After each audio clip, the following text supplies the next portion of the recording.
It's TVP UK Study Session FAQ 76, 77 and 78. We've got nearly a full house here of guys. I'm not going to bother reading out everyone's names, so say hi in your own times, and good to have you all here. The first question on today's agenda is question 76. So why not plan on simple, modular, self-sufficient economies or interdependent, low-tech economies that advance sustainable technologies and skills within each community? Does anyone want to go first? Maybe Ludus. As you said, you'd like to speak about it, not type it. Yeah, no, that was true. Only because there was actually someone else. Mick is probably familiar because he probably gets the notifications, unfortunately, on Facebook. There are two people, and in that amalgam of the two people asking about similar questions, the answers I gave kind of just come out as a one single answer for both of their points of view, which one basically is part of the RBE hybrid community, they call it. And there's a page on Facebook, and essentially it's exactly what the question refers to, the low-tech, hand-tooled community which are trying together to make this life work, you know, in the... I see Mick. They're basically trying to make the community work for one another in the tough times of monetary system. Hopefully, in turn, as they progress, as they are able to sell services and goods and produce goods, they're going to transition off money. Right? That's the idea. All right. Personally, I don't honestly know how to counter that. What I do know how to counter and how to observe so far as to the question of why hasn't Jacques done this? Well, that's due to the occurrence in history. How many of these communes went before? How successful are they in automating these villages? How successful are they to turn a term village not just as a geographical location and the use for the term to be the reason that it just happens to be a small space, instead of, no, village, we use the word because it's incredibly associated with the low-tech image. You generally do not think of a word village as, holy shit, my space dad lives there. You know what I mean? You just, village is, you drag a plow, there are horses, there's cow shit everywhere. It's just not a pleasant place to live, unless you are born in that environment. Regardless. They asked the same question, and my response was, these things, Jacques and Roxanne specifically, if we are to be very legal about it, the Venus Project are these two people, they have founded the whole goddamn thing. The reason why they are not in such a village, and why they do not advocate building something that even exists in Venus, Florida, is because of their treacherous and very expensive experience in, one, building the Venus Project in Venus, Florida. Two, how many people flake the fuck out of the idea once the hardships start hitting your daily life. And then three, because it's hand-tooled. There is no comfort because all the comfort is sucked away by your fucking muscle fibers being exhausted at lifting shit and putting it into another location daily so that you can survive. The whole idea of building this city, or even the 1/8 of a city, is because the ideas would then be subject to reality, to the test. It would suffer a stress test. Can this shit actually work the way we talk about it working? That's the only way to face it. These low-tech such and halfway there another, and maybe we could this and maybe we could that. You can try it, but all you have to do is read a couple of history books, and you see how many people failed. Why? Because if one side works, then nobody cared to give a fuck about communication. If communication works, nobody knows how to fucking mix cement. There never seems to be a holistic approach to any of these problem-solving issues that occur in such situations. So, the reason why Jacques explains it and proposes it the way he does is not due to his fucking lazy ass. It's because generally these things that people claim work usually don't. They just do not stand the test of time. For one reason or another, I haven't read extensively of this, but the documentaries that do provide evidence of this, either be it in America, somewhere in Iceland, somewhere in Russia, or somewhere way off, somewhere in Tibet or whatever, it works the way it works, but it usually doesn't move forward the way they plan it will move forward. And some of other such settlements just get fucking squashed, either by the status quo or bigger interests.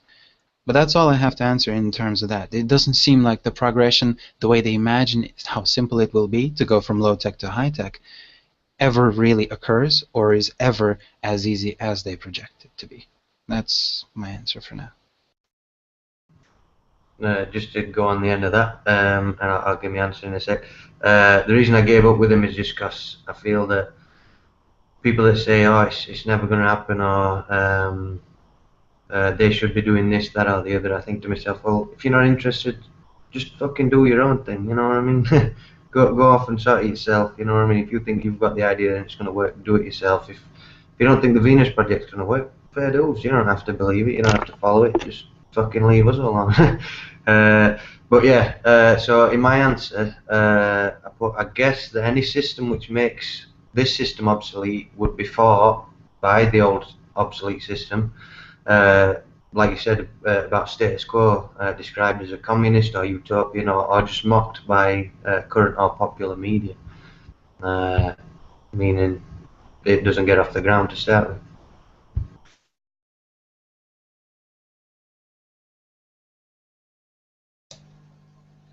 All right, that makes sense. Anyone else want to go? I can go, but all right, I'll do mine. I said simple, meaning efficient, modular, self-sustaining economies. This, on first appearance, does sound quite a lot like RBE.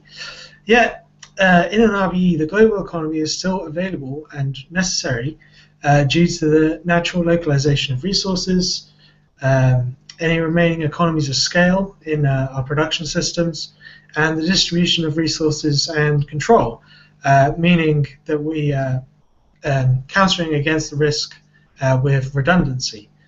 So generally, I think no.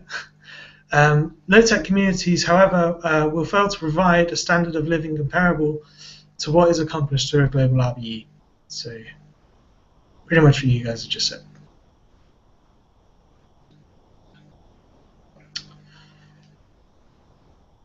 Okay, I'll put my 10 pence worth in. Yeah, please. I said, although it might sound like a great idea and rewarding for the people involved in, setting it up, etc., like the current system, it's unsustainable in the long term. The world's resources need to be managed and available globally in order to create an environment where all human beings can actually flourish. Which is, more or less what you guys have said. But yeah, I mean, it's a great idea. The handful of you are vaguely looking after yourselves, but it doesn't solve anything. It's just, you may as well just have these handful of people win the lottery and bugger off and buy an island and do as they please. You need to solve the problems for everybody. Okay, yeah, it's good. That sounds similar. We've all gone for slightly different approaches. Sahiri. Okay.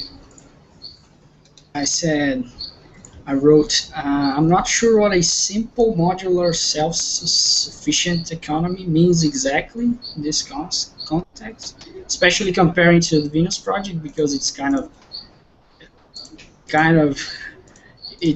about being self-sufficient and modular. But I said also, don't low-tech and sustainable collide at some point. Usually the higher the tech, the more efficient and hopefully more sustainable it gets. And at least we hope so. But also I said we need to achieve a level of technology that's so high that we can automate all the boring and repetitious jobs. As I said, the question was kind of lacking specification a little bit for me, or I'm not very familiar with the terms used.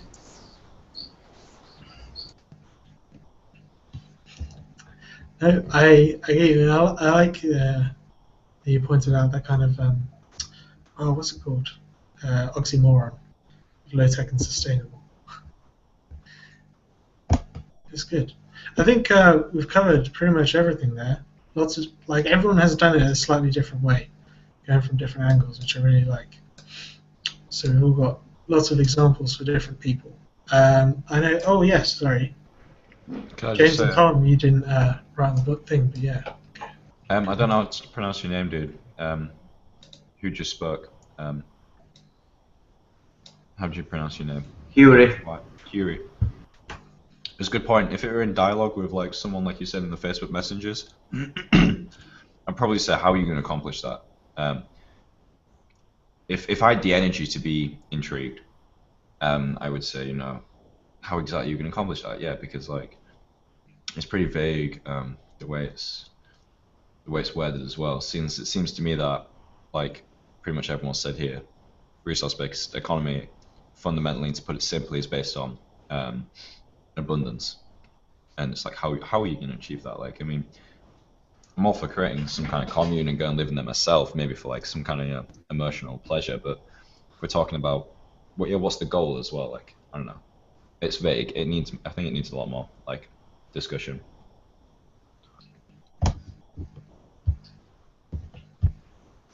Yeah, I agree with everything that's been said. Jack Fresco talks about a quantum jump, and it literally is a quantum jump. The fallacy of saying a low-tech society, which is sustainable.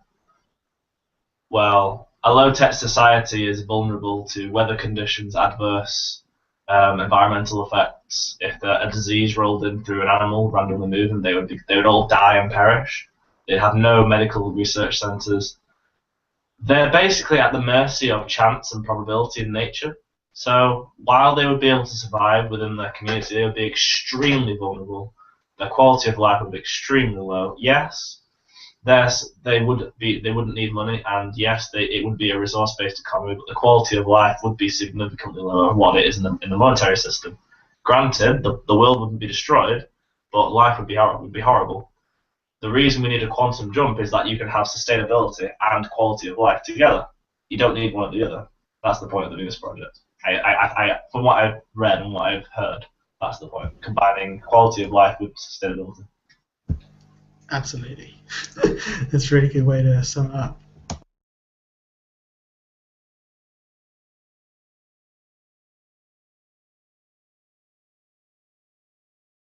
I agree with this. Okay.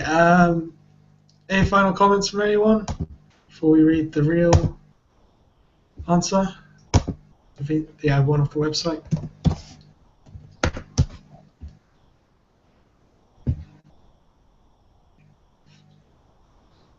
So, would you like me to read it, or what happens? So I'm just loading it up. I can read it, or if you want to read it, go ahead.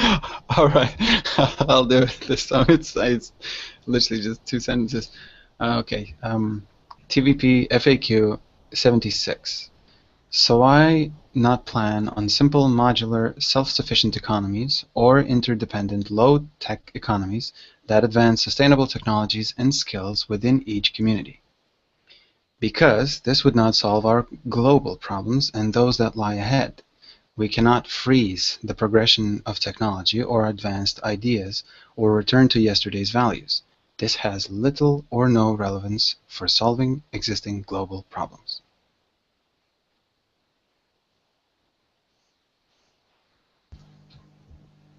Nice. I think the interesting thing there on hearing the proper answer was that a lot of people who spoke here were perhaps either dismissing these simple modules, and perhaps also pointing out why the Venus project was clearly a better solution. But I thought it was interesting that the official answer just sort of says well, that's silly. Yeah, almost like I don't have to justify why the Venus Project is like really good over that. It's just silly. I don't even have to dismiss it. It's silly. It won't last. It's like the system now. It won't last. It's not a solution, is it? It's the fixing the broken dam with the Rizzler paper thing again. Yeah. That's Go on. sorry, Mick. It reminds me of something that Jacques says like loads of times. I think it's mainly in the 70s lectures and stuff, but I think he talks about it as well. Of you answer the question at the level of intelligence that the question is asking, if you know what I mean. So he kind of goes, well, that's kind of silly. It doesn't really make sense as a question. So basically, no, and here's why not, and doesn't bother to go into it. If they were interested, they'd be like, well, asking a question about the Venus Project. And it's kind of interesting that we all did decide to go on in a lot more detail. I also think the question's got to be asked that, like, when we say this won't last, people say that about the Venus Project, so why would the Venus Project last when this wouldn't? If you want to be correct, the Venus Project would end the second RBE started. Sorry. Why would a resource-based economy last? There you go. It doesn't. Is the answer. It doesn't. It changes all the time. Very good answer. If you want to be blunt about it, there you go. I think an important thing as well would be that how would you create a modular society? I mean, unless you're going to go live on an asteroid, what happens in, say, Fukushima or whatever, and the pollution that happens in foreign countries, the climate change, etc., it's going to affect you. Wars, etc. Disparity. There's a word. The lacking of resources, whatever. Like, how do you create a modular society in a world that's like intimately interconnected? You can't. An RBE doesn't attempt to do that either. An RBE attempts to connect the world, etc., and take be knowledgeable of, to the best of our ability, of everything that's going on, etc. To put it in a vague term. So, like, when you say modular society, I mean, where's that going? Like, how modular can you really be? I suppose you could go to some foreign mountain range and live in the woods or whatever. Which I'm not dissing. That sounds appealing to me personally. On a certain level, like if I give up in like 10 years time, midlife crisis appealing, that kind of thing. But yeah, like it's too vague of a question. Again, it's like, what do you mean by modular? If is that even possible?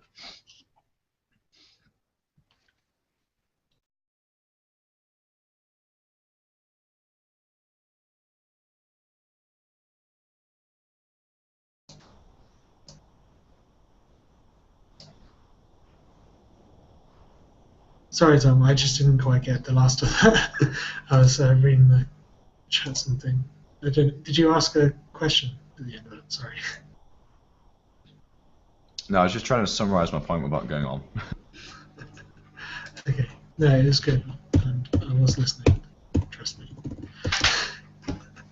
Sorry. Okay, so question 77. Sorry, just before... was there anything else we wanted to just go over on that question?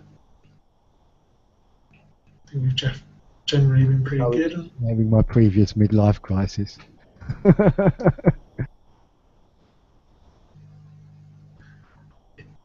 All right, so 77.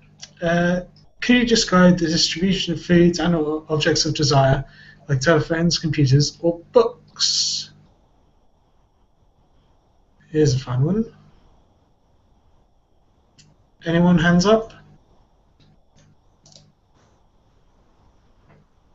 Sure, fuck it, I'll do it, I guess. Okay, so food is served in restaurants where you can pick out dishes from worldwide variety. Telephones or telecommunications devices, not necessarily the phones we imagine today, will be part of the home design. Computers, I assume, will also be come as a part of the home. I'm assuming only because, to my memory, Fresco never mentioned computers specifically. Finally, books. They will be given away in library-like distribution setting. As technology improves, you will have no need for a paper book. The information will be used in a cloud-like system whereby you will receive articles, books, and such, having updates or new editions appear on your device as they become available. Of course, all of this, I hope I don't need to mention, will be provided free of charge.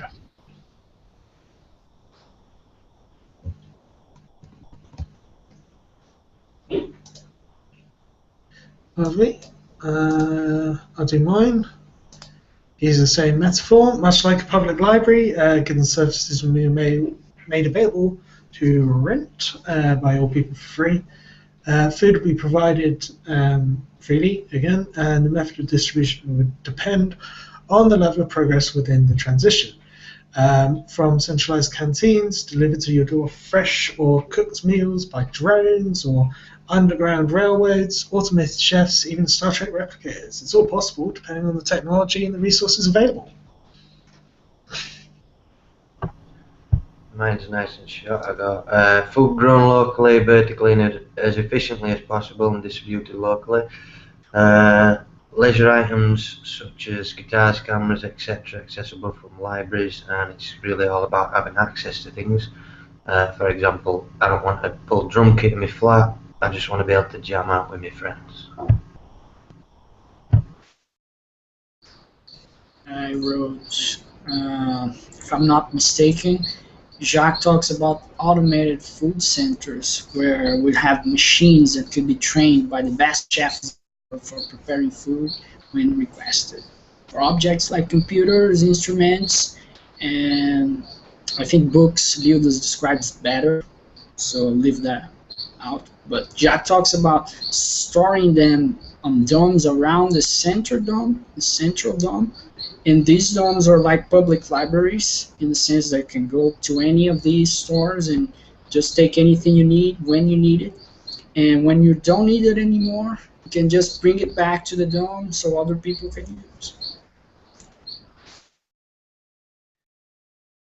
See, good, you answer every point in the question, and I just I get bored like halfway through the first sentence of the question, or the first few phrases, and give up.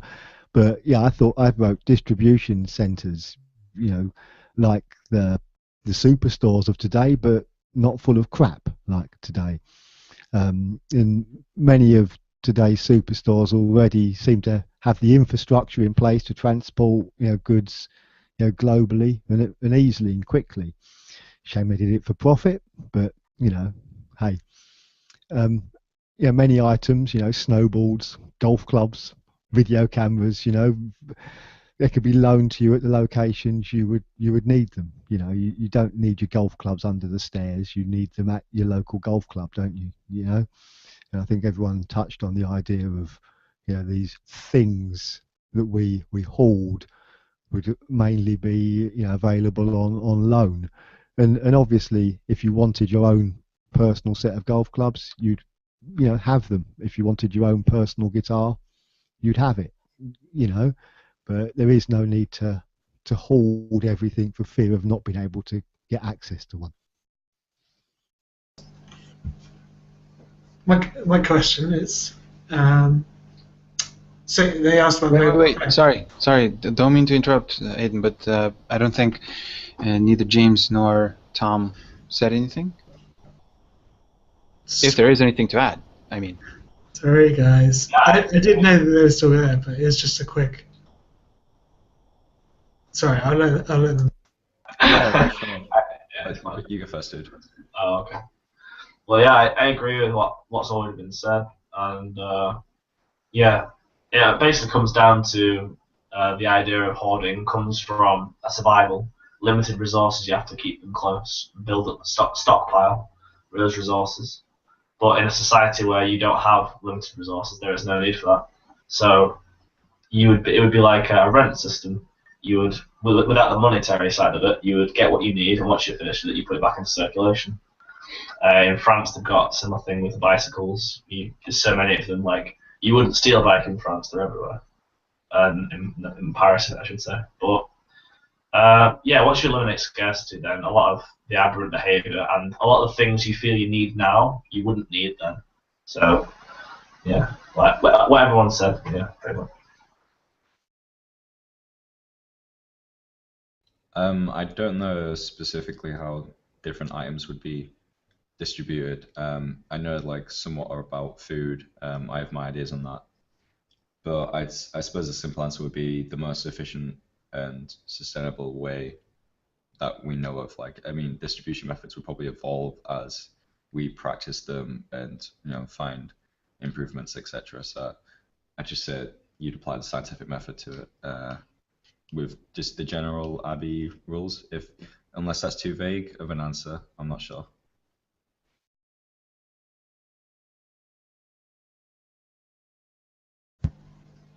That's good. So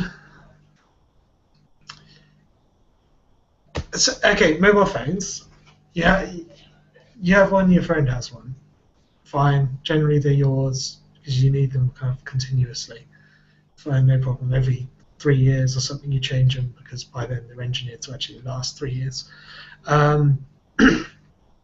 If you leave one at home, can I just take my friend's? Because there's a time penalty of going to the distribution centre to get a new one. We're going home. I would say, again, depends on the technology. Maybe at a point in time, the phone won't be outside of you. So like it's just like on your wrist all the time. Like, I mean, there's them band things. I don't know whether the actual tech now or not, but so you probably not even put it down. But yeah. Yeah, I know the specific technology is in the question is a bit ridiculous, but the situation of can I take your stuff when it's yours, but it's not your property? Like, you've rented it out, can I just go and take it? And I think when in regards to putting it down or just taking it back, I'd guess again later in transition, I suppose this would be, but that you wouldn't. Oh yeah, it's a phone. I was going to say you like put it down and it'd be sent back, and then like your friend wouldn't have a chance to pick it up. But it is a good point. Like, could they just pick up your phone? Why would they if they've got their own? I know. Well, in that situation, there's a time penalty if they had to go home and get it, or it is small. Okay, because if we're doing the star things, like, so I'm bursting to get in. I mean, yeah, like, so could you? There's a time penalty, yeah. Which, like, what? So, firstly, the time penalty. What the hell are you in a hurry for? Yeah. But okay, we'll assume that the time for you to go home and collect your phone would mean that for some unknown reason, you would then, something that you really desperately wanted to happen couldn't happen, and it would devastate the whole of your life, and you needed your phone specifically to make this event happen. Well, obviously, like, if your friend's there, I mean, your phone can't be the only thing on this planet that's got the data on it that you need. It must be like stored elsewhere. So therefore, your friend could go, well, use my phone to access the data you need. Use my phone to make the phone call you need. Use my phone to do, and if your friend happened to, or in fact, you know, a total stranger happened to have a phone on them, why would they not let you use it?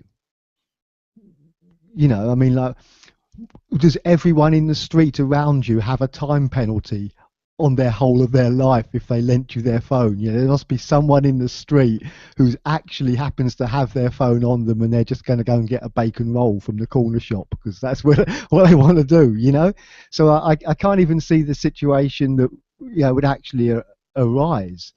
You know, but you know, what makes it personal? I mean, if it was perhaps your set of golf clubs, you know, that might actually be like, well, I need my golf clubs because my swing's better with them.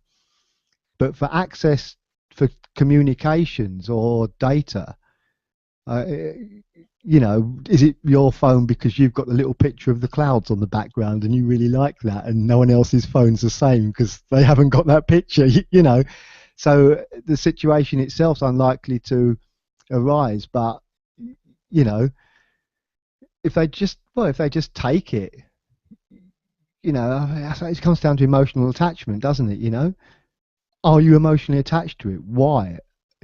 And if you were, because it had pictures of your family on, why would someone take it? They just give it back. I'll shut up now. It's good listening to you. Who's next in the queue? Yeah, it's me. It's fascinating. No, I mean, first and foremost, Nick, you just laid down some very cool logic. I don't know really what else to come up with other than these things that we even hypothetically come up with are still of today. The clouds in the background, well, that's preferential aesthetic. That's a concept of possession today. I mean, even the golf clubs, unless they're straight up molded for your fingers, even that doesn't come up at all, because anytime, you know, I mean, I had a great example, if anything. My friend gave me books. The books are now straight up mine. She does not give a fuck about them. Period. Because I'm still conditioned in today's values. When another friend spoke about a certain subject, the subject was literally pointing to the very book that I have in the basket. I could have just simply given it to him. The prior owner of the book clearly expresses zero interest in having the book anywhere near her because she doesn't read it. It's in my possession. What damage is it to let the book be used? But what do? I call my prior friend and say, hey, that book that you don't have and you actually don't give a shit in having, can I give that book to someone who wishes to read it? Without any surprise, the answer was, of course you can, because fucking I'm not, why would I care? But so that's the logic I could come up with, if even taken into context today's system, monetary system, right, profit-driven. There's things like free cycle. People straight up advertise for, well, all right, I mean, to me it's shit, but people might want this thing which I deem shit. So again, people will find their use, and I can't see an egotistical sort of, no, it's me, and it's strictly for me only.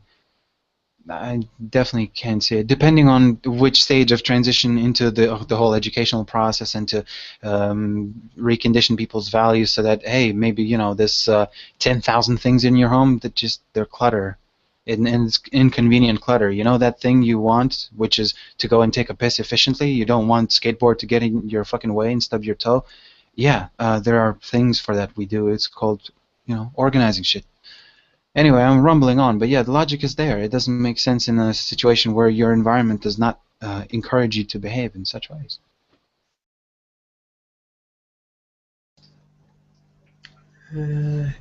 Huey? I think you know. Oh no, James. James has something to say. Yeah. So, just attaching on to what everyone was saying, like what Lewis was mentioning about the conditions not supporting that behaviour. A lot of the times when to do with like a biological motivation to get up and do something, right from birth, people will be educated with a mindset of not wanting to dull their senses. They'll want to be involved. They'll want to do things. It's a very different mindset to what people will have today. And with that mindset, you will want to intrinsically be interested in doing things and following up your own ideas. Now, let's say, with the examples we've just given, let's say you have two people in a house, and person one has seen person two, I don't know, taking a picture of something, and they go, oh, that's really cool, I want to take pictures of things as well. So, now also, we're bearing in mind as well that in this society, as Jack Fresco has mentioned, people will be educated not just on professions, but on how people function, how people talk to each other, how humans socialize and work together. With that education as a basis, understanding how aberrant behavior comes about, they will know very much so that if I was to steal something off someone, they wouldn't be happy about that, and there's a whole trail of events. The whole society will be built from this knowledge. Like, the resource-based economy doesn't breed idiots. It breeds fully educational people who know very well what their actions happen. Because if you did something not knowing, like, anything could happen. You eliminate the variables of probability with education. So in that society where people know the repercussions of their actions, these events of, I don't want to walk 1 minute down the street to get a camera. No, it's just, no, I'm sorry, I don't accept that. It's a bit silly logic, really. You'll go down the street and it's not far. And if you then say, well, maybe they're feeling tired or they're sluggish, well, why are they feeling tired? Why are they feeling sluggish? They should have a very high quality diet. They should have, their health should be impeccable. Their mental health should be extremely reinforced with their education and background. So all the environmental stimuluses which cause laziness won't be in that environment. So they will think very differently to that situation. Yeah, what I was going to say was exactly complementing what you guys said, which is basically it seems to me that for the level of the education we're expecting or that is required for this society to work, this concept wouldn't exist, wouldn't pass through people's head, I think, because it really comes from today's experiences. It makes sense to think of that. But I think for the level of education we're expecting in this society in order to actually work, I think it comes from that. Plus, I would like to try and explore a little bit about the two examples, like a phone and a toothbrush. If we have, let's say we have a phone that it's just like a stick, and when you touch it, all your data, your digital is recognized, and all your data is you connect to your profile in the cloud, and everything is also available in that phone. So it doesn't matter which phone you grab. It's nothing in the phone itself. It's on the cloud. So you touch it, it's there. The concept of my phone really doesn't matter, the personal phone, because nothing is really in the phone. But so that's one idea. And also the toothbrush. What if we invent a completely new way of cleaning our mouths? And this concept of having something to clean your mouth, maybe it's in the food itself. So you just eat it, and it starts to clean your mouth after you eat it. Just an idea. Maybe it's during bath. I don't know, it could be something completely different, but just exploring the two specific examples. Hope that makes sense. No, it's good. Everyone's done very well in explaining why it wouldn't happen. Fair play. I agree with everything you say. Does rely a little bit on generally kind of blank slate, everyone is conditionable in exactly the same way kind of thing. So say we're here, we're 150 years down the line in an RBE, whatever. We are the aberrant behavior police, and we know someone, for some reason, is stealing everyone's toothbrushes, and it's just annoying lots of people. What do you do? Stab that cunt. No, no, I'm joking. I'm joking.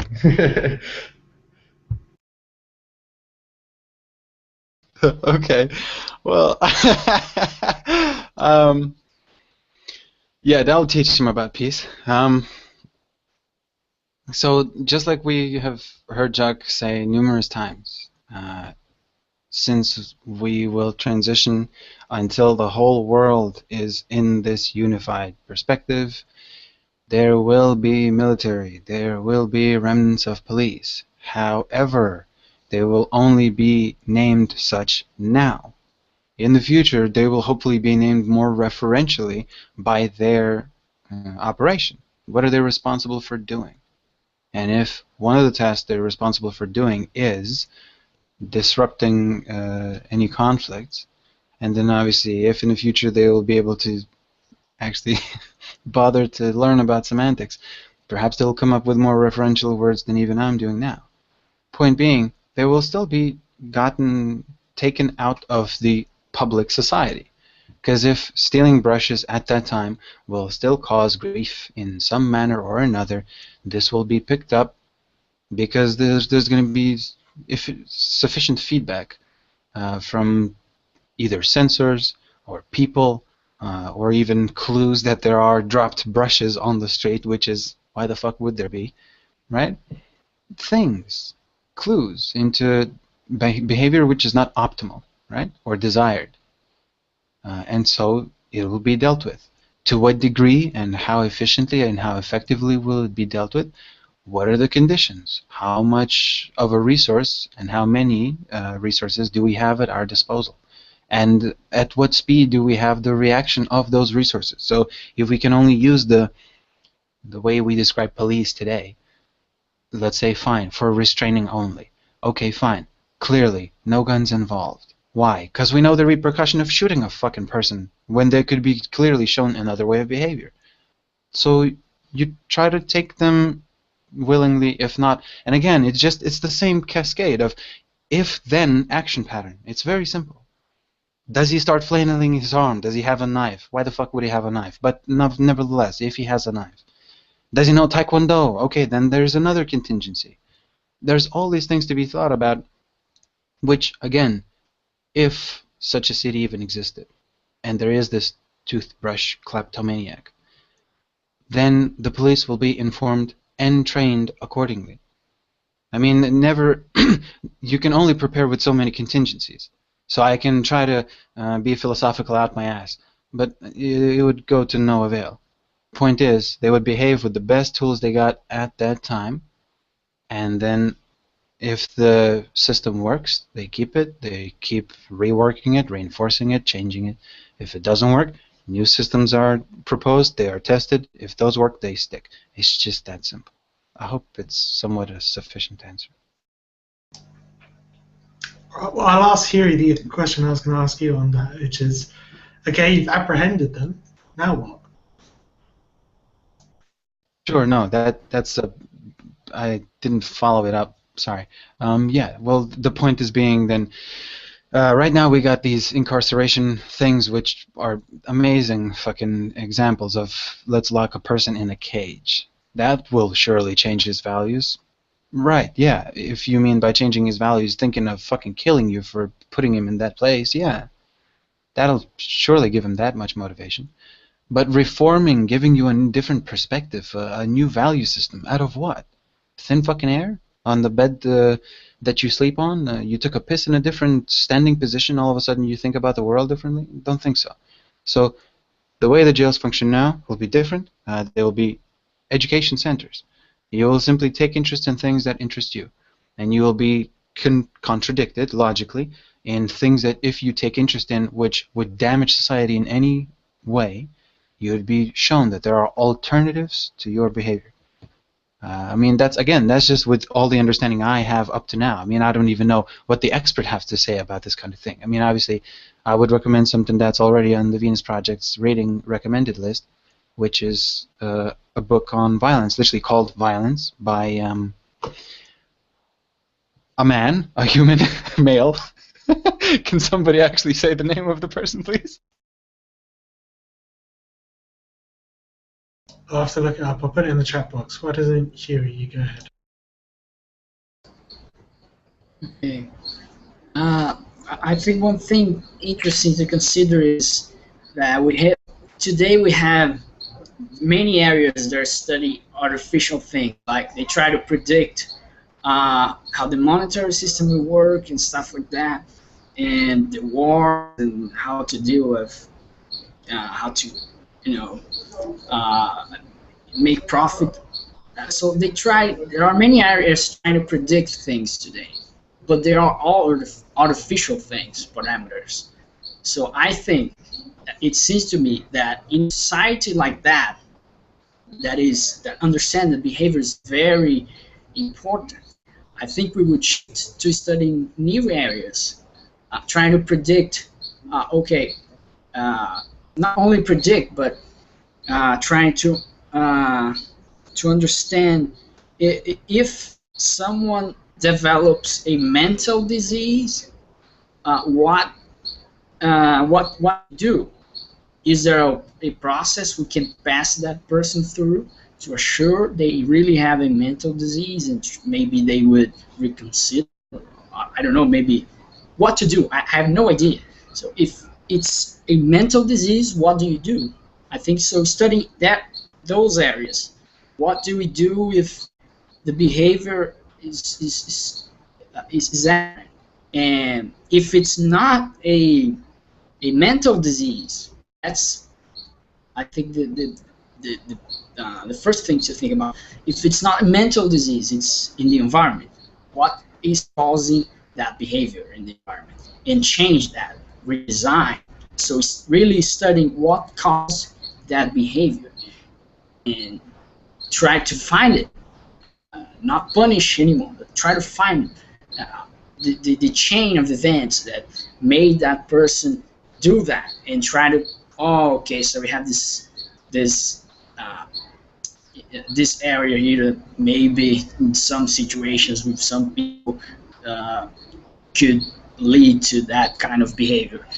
So studying those kinds of things, chains of events, and how to change them in the environment. It seems to me that that would be the case, not really trying to find what caused the behavior, trying to change the environment so it doesn't generate that behavior again. That's what it seems to be. Did they answer the question? Yep, it's been good. Nick? Yeah, what Mick said. No, yeah, I mean, obviously there's this, pesky person stealing toothbrushes, and I understand it could be anything, but give them a job in a toothbrush factory. You get to the root of why are they stealing toothbrushes? What is, do you want us to put you in a glass box surrounded by toothbrushes so you can get your rocks off? Is that what is happening here? Or do you like the fact that you're inconveniencing people? Maybe you used to work for the tax office and you're missing that out of your life. Surely there must be a club somewhere where people used to work for the tax office just go and inconvenience each other in little groups. I mean, you speak to the person, don't you? You get to the root of what's causing this behavior. And obviously if it's someone who's stealing toothbrushes, I don't know, you make them wear their underpants over their trousers, put a big T on their sweatshirt and make a movie about them. I mean, it obviously it depends on what the actual situation is. But what you don't have is a generic response. Because when we say someone's taking toothbrushes, they're not stealing toothbrushes. I mean, like, you use the same toothbrush over and over again. It's your toothbrush, and then it gets a bit old, and you replace it. But you're not. You're not actually that emotionally attached to your toothbrush. Like if your toothbrush isn't there and there's a new one available, they just use a new one. You know, you'll feel good about that. Yeah, and it's only a thing, isn't it, in your head? Well, what if the last person who used this toothbrush had some horrible disease? You know, but obviously there would be a time penalty if you had to go to the distribution centre. But I think in a toothbrush emergency, you could probably get one delivered to your door really fairly quickly by the remote system.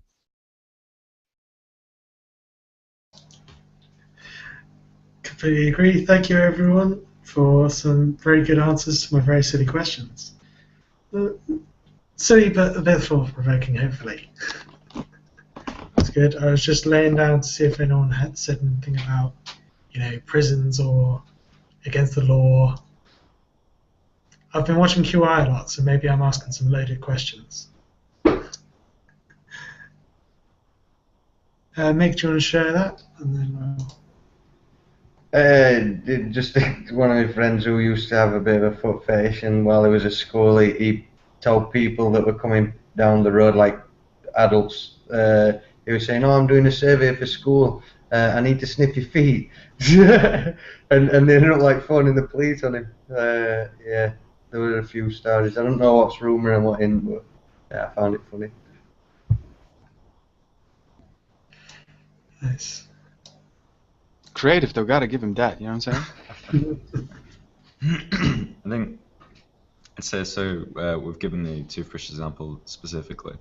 It'd be a case of saying, okay, like trying to understand why the behavior exists, and then so obviously, it seems obvious to me anyway that if he were holding toothbrushes, the issue isn't that he likes toothbrushes in this hypothetical situation, because you could just give them loads of toothbrushes, but it's probably something else. It's something to do with the nature of hoarding or something to do with the toothbrush itself. So you figure that out, and then you find a way to facilitate that desire, etc.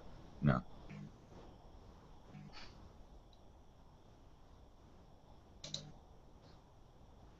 Yeah, absolutely. Absolutely. Everyone's done perfect.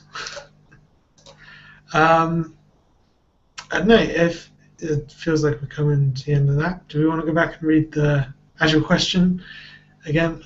Read the one off the website? I can do this one if you want, mate. Cheers, you kids. TVP FAQ number 77. Could you describe the distribution of food and/or other objects of desire like telephones, computers, or books? Distribution of goods and services without the use of money or tokens would be accomplished through the establishment of distribution centres. These distribution centres would be similar to expositions, where the advantages of new products could be explained and demonstrated. For example, if you visited Yellowstone National Park, you could check out a camera or camcorder from a distribution centre, use it, and then if you choose to, return it to another distribution centre or drop off, eliminating storing and maintenance. Besides the computerised centres, throughout the various communities where products would eventually be displayed, there will be 3D flat screen imaging capabilities in each home. If you desire an item, an order can be placed and the item automatically delivered directly to your place of residence. All raw materials for the manufacture of these products can be transported directly to the manufacturing facilities by automated transportation sequences such as boats, monorails, maglev trains, pipelines, and pneumatic tubes. An automated inventory system would be connected to both the distribution centres and the manufacturing facilities, thus coordinating production to meet demand and providing a constant evaluation of preferences and consumption. In this way, a balanced load economy can be maintained, shortages, overruns, and waste could be eliminated. I like that about the feedback. Yeah, it's good. I think we pretty much covered everything there. Anyone on that? I'm good.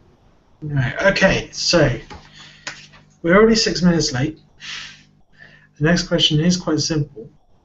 I wonder if you guys want to maybe wait and do it next week, or we could do a 30-second speed round. Everyone's got 30 seconds to answer what will people do. I'm game for the 30 seconds. Same. All right. feel free to go a bit personal on this if you want to say what you want to do. Okay, so I'll be the MC, and I'll go last. So, just to ask, what question is it we're answering? sorry, yes, of course. The question is 77. No, sorry, 78. What will people do? Like, what do you mean? Do what? What will people do in an RBE? It's one of these that we can talk about it for hours and hours. So if we get 30 seconds, that's more like an elevator conversation. Okay. I don't know. I've never done this before, so let's see how it works. All right. So first on my list is Huri. You ready? Oh, okay. So Huri, what will people do? Okay, I wrote people will do everything they can't do today because they have to earn a living. They don't have access to anything today, and in a resource-based economy, they would have access to everything. And so I think they would do everything they always wanted to do, but they couldn't do because the monetary system got in the way, and they had to earn a living and shift their focus to earn a living. Well, Linus. This is some straight up shit, man. All right, let's do it. Self-actualize, explore phenomenon Earth, contemplate their interest in the new environment. These are many hypotheses. How could Greeks possibly conceive of people in 2015 being so fucking absorbed by cat videos which plague YouTube? How could the ancient Egyptians envision steampunk or cosplay or let's play? So the real question is, what are the conditions in the future environment? If they steadily make progress. I fucked it up. Okay. And go. Mick? Oh, sorry, dude. People will definitely want to jam out with their friends, but also people will see a problem and be able to learn about it in many different ways so they can solve the problem they had rather than just being angry that they can't do anything about the problem. There will be more time for socialising and leisure, but also some work. I personally like to go to work because I like socialising there whilst doing my job. I just wish I didn't have to go to work for so much time every day because A, it's tiring, and B, I would like to jam out, socialise and have some time to learn with a brain that isn't tired from a full day's work or too tired to learn. And Mick? Oh my God, I might have to actually expand my answer to fit it in the time because it was too short. Whatever inspires them. And if they change their mind about what inspires them, well, then they have to do whatever inspires them. Oh my God, I've got to fill 30 seconds. Quick, fill some time. Yada, yada, yada, yada. Wrong one. James, go. Okay, so people will do whatever they will do in the benefit of the human race and sustainability of the Earth compared to today, where people do their actions for self-gain and self-interests, irrespective of the globe and the sustainability of the planet. So RBE will be in the benefit of the world. Blah, blah, blah. Tom? People will do whatever our Lord and Saviour Jacques Fresco tells them to do. I'm joking. So that's what this is all about, right? Yeah. Cool. I'll just say people will be free to go back to school, learn whatever's interesting in them, and contribute in the best way that they know how. Sorry, getting carried away with the sounds now. All that, yeah, as well. Well, that was fun, guys.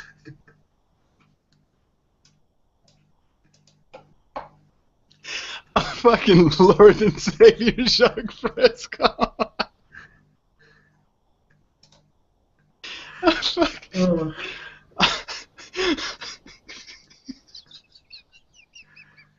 Does Tom get to be president for that answer? Yeah. Oh, fuck. All right. It's all good time to hear the joke, and you can laugh about it on mute because I'll read out the real question, and then we'll be good to go. So 78. What will people do? I find it so sad when people ask, what will people do? Their brains have been flattened that they have no other options in their lives other than a job, and in most instances it is one that they do not like. Children are curious about everything, and if nurtured, they could have a much greater range of interests and abilities. This culture does a wonderful job of limiting people's interests, opportunities, and abilities, and it conditions them to be lazy. People are not born that way anymore. Then they are born with bigotry, hatred, justice, or particular values. We are aware that it's an environment that shapes people, and if the culture is not changed, then there will be little change in human behavior. Monotonous and dangerous jobs will inevitably be done away with by the advance of technology. People in a resource-based economy will be given the opportunity to engage in all manner of research and developments, the creative arts and crafts, travel and exploration, and participation in all of the other limitless horizons the future has to offer. The ultimate realization of the potential of cybernetic and computerized technology solely to improve people's lives could produce the most revolutionary system ever to evolve. It will eventually eliminate all superficial boundaries set up by nations, as we are beginning to witness with the introduction of satellite communications and personal computers. It's almost impossible for nations today to censor ideas and information. I've got a question about a statement from that answer. He says it will eventually eliminate all superficial boundaries. Does anybody think we'd keep the boundaries as a descriptive point of locations, or would we just go with like longitude and latitude?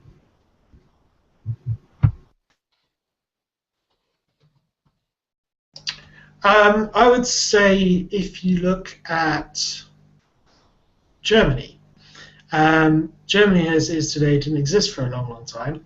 Well before the East and the West split, there's a whole bunch of different countries, and they all kind of merged into being Germany, and now it's known as Germany. Some of the towns have similar names, some of them have evolved a little bit from then. So it's a kind of linguistic thing. It depends, I guess, when they're building the new cities, if they want to make a break from the linguistic locale and call it, you know, Zenit's, Peter's, Francis face. I don't know, just anything. Or just AB1. I guess it depends more on, you got to look at the kind of the psychology of people today and what kind of name they want from a town or place that they live, I guess, especially if you're looking at the early transitions. So I was thinking in like regards to address, because like we say, we use the postcode as a finder. So if we could just use the postcode, I don't see why not, I suppose. Or like Yuri says, GPS. email, like just any code that means you where you are, doesn't really matter, I guess, on the specific.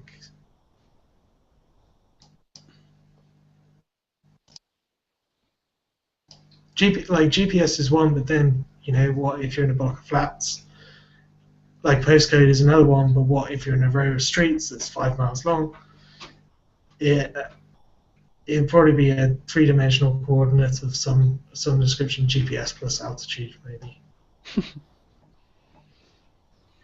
I think when we're discussing what would be in the Venus project, like with most things, and if not all things, there'll be a drastic change in the qualities of and values from the monetary system to the resource-based economy, and on whether what things would be named as. Well, if we also take into account the language which will be developed this time, referring to a referent, if we ask what does a name mean, what does England mean? Well, when we say TVP UK, that refers to a cluster. England refers to an area, and what's in that area? It doesn't refer to anything specific. Right. So when why would you want to talk about a location? Why do you say England? For example, China. Where did China get its name from? Well, China derives from the Qin dynasty, where Marco Polo went to visit them. And so the name China is derived ultimately from a hierarchical position of a family, an emperor, and that comes into war and suffering, and that's the old system. So I think when the lines are erased, you'll just have consonants. And when you're talking about something, obviously in the history books there'll be record of these things, and if you were so inclined, you'd go to all these cities. Like they'd keep examples of cities for historical education of how the world used to be. They'll also keep data. They'll keep videos as well from those days to see how different chefs cook things and how people, like all the cat videos will still be on YouTube in those days. But no, like the names, people won't need to use those names because, for example, if you were, for whatever reason, you were talking about a location, well, what are you talking about? Well, if you're talking about being transported to that location, it's like there's no sort of requirement in that sense. You'll talk about a specific reference. So an area of land isn't really a referent. You'll want to go to a specific location, and that location will have its own referential, whatever that is within that language. I can't possibly give an idea of what it would be, but whatever that reference would be, it would give an exact example. Rather than saying, I'm going to Spain for my holiday, what does that mean? Well, in Spain, you've got Mallorca, you've got different islands, like that doesn't tell you anything. You would say, I'm going to X being the specific location. So you wouldn't say, I'm going to this general area, you would say, I'm going to this position. Whether that would be a coordinate or a specific name in that language, I don't know, but it wouldn't be a general term for a location. So I think the need for names and general areas won't necessarily be existent. So I think people would stop using those things, not out of choice, but just out of the not needing to use them. If you see what I mean, it would just be the language. For example, when you talk about, during the transition period, we wouldn't force people to speak another language. We would teach them the optimum language, and they could still carry their parent language from their parents. But it's not a case of promoting the language, because if you make an optimum language, people will decide to use that over their other language simply because it's so much easier, so much more efficient. People don't misunderstand you. You'll get sick and tired of that language. You might use it for artistic means, like you'll want to talk about it and you'll like it because it reminds you of your parents. But eventually, those languages will be phased out just by having an optimum language over the years, as will names gradually be not used. All our other tendencies, all the other, I think Jack Frost called it cultural bump or something like that. It'll gradually become faded and it'll become a more pure line. But that's the transition period. But to answer the question, I think in the future, far future, after that blurring process is finished, then you'll have a pure form where you won't need names, and because the need isn't there, the names won't exist.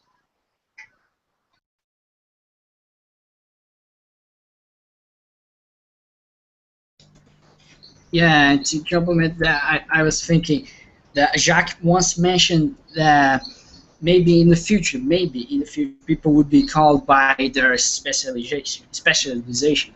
Like, oh, I'm an architect, and maybe an architect is ACT 83, maybe that.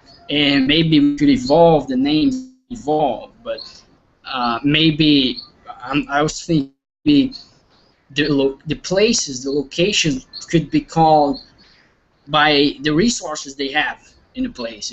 Maybe, we have plenty of water here, we have gold, we have this type of mineral, we have that, we have that. So maybe we would get away with the names and just talk about resources. Oh, I need water.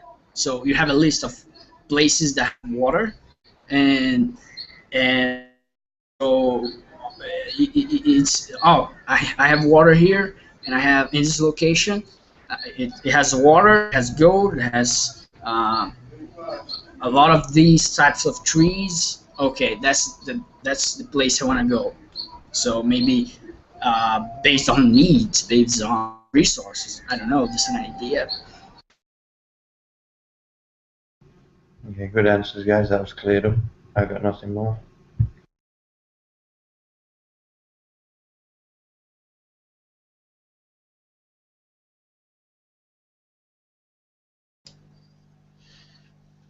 Yeah, I don't have much to say. We've run over by a good 20 minutes, which means that it's been fun.